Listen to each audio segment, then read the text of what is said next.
Hello everyone. The question which we are going to discuss today is right to constitutional remedies is one of the most essential pillars of our constitutional framework. In the light of the above statement, discuss the scope, nature and constituents of Article 32. तो article 32 of Indian constitution से जुड़ा ये question है। देखिए, ये question expected रहता है लगभग हर बार। इसके पीछे एक लॉजिक है दैट आप न्यूज में इस क्वेश्चन को हमेशा पाएंगे and what ever is in news उसका स्पिरिट जो है वो पूछ लिया जाता है, यूपीएससी पूछती है। अभी देखिए रिसेंटली भी फॉर्मर सीजेआई, जब वो सीजेआई थे, उन्होंने कहा था कि वी एक्सपेक्ट कि लोग पहले हाई कोर्ट अप्रोच करें देन वो सुप्रीम कोर्ट आए, इवन दो फंडामेंटल राइट्स का मामला क्यों ना हो, क्योंकि एक्सट्रीम एग्जिजेंसी में ही वो सिर्फ आए। तो उस समय भी एक ये चीज बहुत न्यूज में थी, बहुत डिबेट हो रहा था इस इशू पे that whether judiciary should take this sort of stand और नॉट। तो हमें उस डिबेट में नहीं पढ़ना है, उस कंट्रोवर्सी में नहीं पढ़ना है, हमें क्वेश्चन को समझना है कि ये क्वेश्चन क्यों एक्सपेक्टेड रहता है, why this question is expected every year, क्योंकि हमेशा कुछ ना कुछ आर्टिकल 32 से जुड़ा चलता रहता है। तो बेसिकली अब इस क्वेश्चन को समझिए। This is a 10 mark question and 150 words आप में आपको इस चीज को लिखना है। इसका मतलब हो गया फिर से कि इंट्रोडक्शन 15 से 20 वर्ड्स, बॉडी 120 से 125 वर्ड एंड कंक्लूजन भी 15 से 20 वर्ड। तो कोई मतलब टेलर मेड होगा, ऐसा नहीं है कि कोई वन फॉर्मूला हम बता दें कि भाई 120 ही होना चाहिए, ऐसा नहीं है। You can adjust accordingly. तो ये समझिए कि क्वेश्चन पूछ क्या रहा है। तो कॉन्स्टिट्यूशनल रेमेडीज का जो राइट है, मतलब जो right article 32 of Indian constitution which is also part of part 3 that is fundamental right, वो जो प्रोविजन है उसे हम बड़ा एसेंशियल प्रोविजन मान रहे हैं कॉन्स्टिट्यूशनल फ्रेमवर्क का। इस स्टेटमेंट के लाइट में हमें बताना है, और जब भी ये वर्ड यूज हो in the light of the above statement, इसका मतलब ये है कि इसके मद्देनजर, मतलब इस स्टेटमेंट को पहले से एक बैकग्राउंड मानकर हमें स्कोप, नेचर और कॉन्स्टिट्यूएंट्स डिस्कस करना है। तो वो बैकग्राउंड जो हम मान रहे हैं स्टेटमेंट को, वो हम कहां पर उसे दिखा सकते हैं, वो हम इंट्रोडक्शन में दिखा सकते हैं। It would be a very standard introduction. देखिए, अभी ये प्रोसेस बड़ा मैकेनिकल लग रहा है, ये अंडरलाइन किया, ये वर्ड अंडरलाइन किया, फिर हम बता रहे हैं कि देखो ये मोस्ट एसेंशियल पिलर्स की बात कह रहा है, फिर हमें बताना है scope, nature and then constituents, तो आर्टिकल 32 का। लेकिन ये प्रोसेस धीरे धीरे सिंप्लीफाई हो जाएगा, इसीलिए अभी आपको बेसिक से चलना है। मैंने पहले भी बताया कि इट्स लाइक ड्राइविंग, पहले आपको गियर शिफ्ट करना है, ये बड़ा मैकेनिकल लगेगा, फिर लगेगा कि पहले क्लच दबाना है, उसके बाद हमें फर्स्ट गियर से सेकंड पे जाना है या सेकंड से थर्ड पे जाना है। once you learn it properly by repetition of work, by multiple times practice, फिर वो चीजें बड़ी नेचुरल हो जाती है। आप स्टेयरिंग पे हाथ रहता है, गियर अपने आप ऑटोमेटिकली चेंज करते हो। वही चीज आंसर राइटिंग में भी है।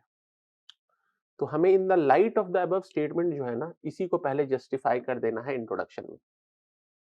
तो एक स्टैंडर्ड इंट्रोडक्शन मैंने यहाँ पर यूज किया है कि द स्टेटमेंट ऑफ बाबा साहब अंबेडकर। उन्होंने क्या बोला था कि अगर उनसे पूछा जाए कि कोई प्रोविजन ऑफ कॉन्स्टिट्यूशन या कोई ऐसा फंडामेंटल राइट जो बहुत सुप्रीमली इंपॉर्टेंट है, जो सबसे इंपॉर्टेंट, अगर उनसे कुछ पूछा जाए तो वो हेजिटेट नहीं करेंगे और वो कहेंगे दैट इज आर्टिकल 32, क्योंकि उन्हें लगता है ये हार्ट एंड सोल है, ये हृदय और आत्मा है। हृदय और आत्मा, हार्ट एंड सोल, यही मैंने लिख दिया। एग्जैक्टली वर्बेटिम अगर आपको याद नहीं है तो ये आप कह सकते हैं एज पर Baba Saheb Ambedkar, right to constitutional remedies constitute the heart and soul of the constitution. आप ऐसे भी लिख सकते हैं, that is not bad idea. लेकिन जब आप अगर एग्जैक्ट लिख रहे हैं तो फिर आपको वर्बेटिम लिख रहे हैं तो फिर आपको अंडर इन्वर्टेड कॉमा लिखना है। तो if I was asked to name any particular article in this constitution as most important, जिसके बिना कॉन्स्टिट्यूशन बेकार हो जाएगा, constitution would be a nullity, I would not refer to any other article except this one, that is Article 32. It is the very soul of Constitution and the very heart of it. ये बाबा साहब अम्बेडकर ने कहा, ये line हमें सीधा लिख दिया। अब आते हैं इसके बॉडी पे। अब हम आ जाएंगे सीधा स्कोप, नेचर, कॉन्स्टिट्यूएंट्स। तो देखो भाई, आर्टिकल 32 का स्कोप कैसे समझ में आएगा कि आर्टिकल 32 पार्ट 3 ऑफ कॉन्स्टिट्यूशन में फॉल कर रहा है और पार्ट 3 फंडामेंटल राइट्स है। ये क्या बताता है कि इंडिविजुअल्स अप्रोच कर सकते हैं कोर्ट को, दैट इज सुप्रीम कोर्ट को, अगर उन्हें ऐसा लगता है कि उनका any of the fundamental right has been infringed. ठीक है, और इसीलिए इसे कहते हैं राइट टू कॉन्स्टिट्यूशनल रेमेडीज, और ये अफर्म करता है कि इंडिविजुअल जो है वो अप्रोप्रिएट प्रोसीडिंग से सुप्रीम कोर्ट जा सकता है for the enforcement of any of the rights conferred by part 3। फिर आ जाता है, हम स्कोप देख रहे हैं, अभी ये समझना है हमें। उसके बाद नेचर, कॉन्स्टिट्यूएंट्स। ठीक है, अब सुप्रीम कोर्ट क्या करेगी इस केस में, ये भी आर्टिकल 32 बोलता है। सुप्रीम कोर्ट के पास इस तरह के केस में पावर टू इशू रिट्स होता है। वो 5 तरह के रिट्स हैं, या ऑर्डर होता है, या डायरेक्शन होता है, वो सब हमने मेंशन कर दिया है। जो भी अप्रोप्रिएट लगता है कोर्ट को वो इशू कर दिया। तो ये भी बता दिया हमने, इसका स्कोप, इसका नेचर। ये खुद में एक फंडामेंटल राइट है, पहली बात। दूसरी बात, इसमें जब आप मूव करते हैं तो कोर्ट क्या क्या कर सकती है, ये भी हमने लिख दिया। अब जो राइट गारंटीड है ना अंडर आर्टिकल 32, वो उसका स्कोप में एक पार्ट ये भी होता है कि where it is limited, where it can be curtailed, how it can be curtailed, and when it can not be curtailed. जब स्कोप की बात कर रहे हैं तो आप जब भी कभी स्कोप बोल रहे हैं तो आप ये बता रहे हैं हाँ, यहाँ ये हो सकता है और ये चीजें नहीं हो सकती इन सर्कमस्टांस में। तो थोड़ा सा डिस्कशन उस पर भी कर देना कि right guaranteed by this article ये सस्पेंड नहीं होंगे एक्सेप्ट जो तरीका कॉन्स्टिट्यूशन बता रहा है, that is during the period of emergency. और 44th कॉन्स्टिट्यूशनल अमेंडमेंट जो है, जो कि इमरजेंसी खत्म होने के बाद आया था, उसने आर्टिकल 359 में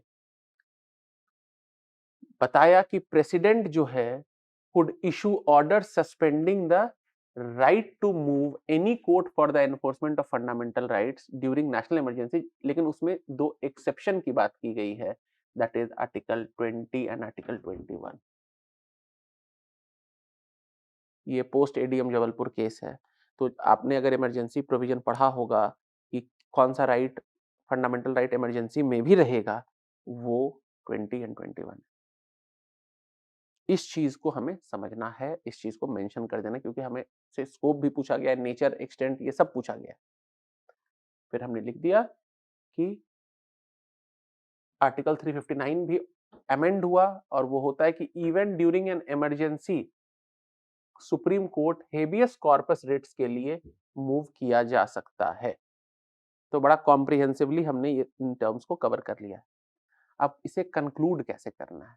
इसे कंक्लूड करना है कि राइट टू कॉन्स्टिट्यूशनल रेमेडी का सिग्निफिकेंस क्या है। तो सिग्निफिकेंस का है कि one of the greatest safeguard है ये against what, against arbitrary action. क्या इंश्योर ये करता है? ये इंश्योर करता है safety and security of the individual, and ये most fundamental of all fundamental rights है कॉन्स्टिट्यूशन में। ये भी लगभग 15 वर्ड का 20 वर्ड का कंक्लूजन है, वे फॉरवर्ड है, आप इसे कंक्लूड कर सकते हैं। तो बेसिकली देखिए, डिमांड ऑफ जो क्वेश्चन है उसको समझना होगा। क्वेश्चन कुछ नहीं कह रहा है, क्वेश्चन ये कह रहा है कि भाई देखो ऐसा है, एक स्टेटमेंट दिया है उन्होंने, स्टेटमेंट कहा कि ये मोस्ट एसेंशियल पिलर है। ये बात, इस बात के लाइट में आपको स्कोप, नेचर, कॉन्स्टिट्यूएंट्स बताना है। Scope, nature and constituent. तो पहले इस बात की चर्चा हमने इंट्रोडक्शन में भी किया, कंक्लूजन में भी किया, क्योंकि बाबा साहब अम्बेडकर ने भी बोला हार्ट एंड सोल, और कंक्लूजन में हमने क्या लिखा है, it is fundamental of the fundamental rights. ये हमने जस्टिफाई कर दिया। अब बॉडी में हम बात कर रहे हैं scope, nature and constituents. Scope में हमने बताया किस केस में आप जा सकते हैं, किस केस में नहीं जाया जा सकता, कब ये सस्पेंड हो सकता है। नेचर क्या है, हमने बात कर ली कि ये खुद में एक फंडामेंटल राइट है एंड बहुत इंपॉर्टेंट फंडामेंटल राइट है। एंड कॉन्स्टिट्यूएंट क्या है कि आप इस केस में जब जाते हैं तो अप्रोप्रिएट प्रोसीडिंग से जाते हैं। कोर्ट इसमें क्या करती है, सुप्रीम कोर्ट, तो ऑर्डर, डायरेक्शन, रिट्स, इंक्लूडिंग ये जो रिट्स है वो इशू करती है, और प्रोसीडिंग की बात की। तो इससे हमने सब चीज को कवर कर लिया in the light of this statement. देखिए सिंपल अगर ऐसा रहता, discuss the scope, nature and constituents of article 32, तो शायद हम ये जो फोकस है ना एसेंशियल पिलर्स उस पर कम करते। चूंकि लिखा इन द लाइट, तो आपको मेरे समझ से इसके सिग्निफिकेंस की भी चर्चा एक ब्रॉडर बैकग्राउंड के रूप में करनी चाहिए। I hope this is going to help you in framing your model answers, कि आप कैसे एक माइंड मैप बनाकर समझकर कैसे प्रोसीड करें किसी क्वेश्चन पे। Okay, thank you.